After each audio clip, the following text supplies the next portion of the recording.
بسم اللہ الرحمن الرحیم۔ دیسی حکمت ٹپس چینل دیکھنے والے تمام میرے ناظرین کو میری طرف سے السلام علیکم ورحمۃ اللہ وبرکاتہ۔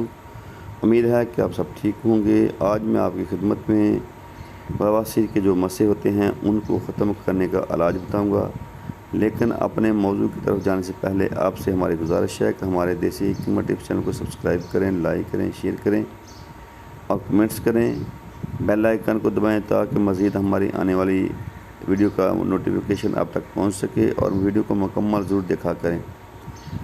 دوستو، بواسیر ایک بہت نامراد مرض ہے۔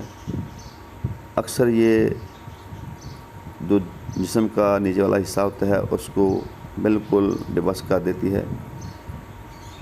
بواسیر دو قسم کی ہوتی ہے کہ خونی ایک بادی۔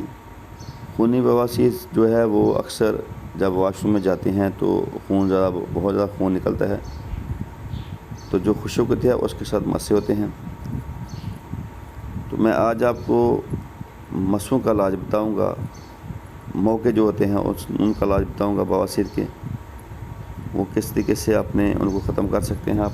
لیکن اس سے پہلے آپ نے پرہیز بہت زیادہ کرنا ہے۔ وہ یہ ہے کہ آپ نے آپ کو قبض نہ ہونے دیں، تیز مرچ مسالہ جیسے پرہیز کریں، پکوڑے، سموسے، تلی ہوئی چیزوں سے پرہیز کریں، بادی اشیاء سے پرہیز کریں، بڑا گوشت، بینگن، دال مسور، ان سے پرہیز کریں۔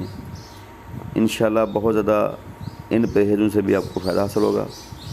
ساتھ آپ نے کرنا کیا ہے، دیسی عق جو ہوتا ہے اس کے جو پتے ہیں وہ لے کر آنے ہیں۔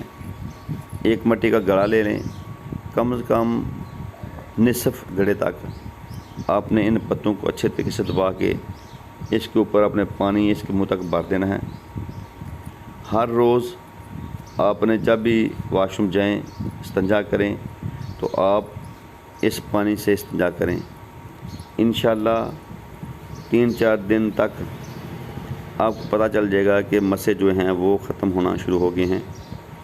تو آپ اس کو پراپر کم از کم ہفتہ 2 ہفتہ استعمال کریں، تو جو آپ کے بواسیری مسے ہیں وہ ہمیشہ کے لیے ختم ہو جائیں گے۔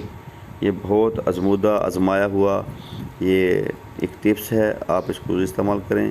جن میرے بھائیوں کو، دوستوں کو، بہنوں کو یہ مسئلہ ہے وہ اس کا استعمال کر سکتے ہیں۔ کسی قسم کا اس کا سائیڈ افیکٹ نہیں ہے۔ یہ تھا ہمارا آج اپنی بہنوں کے لیے، بھائیوں کے لیے جن کو بواسیر کا مسئلہ ہے، ان کے لیے ایک ٹپس۔ امید ہے کہ آپ کو پسند آئے گی۔ اب دیجیے اجازت۔ اللہ تعالی ہم سب کا حامی و ناصر۔ السلام علیکم ورحمۃ اللہ وبرکاتہ۔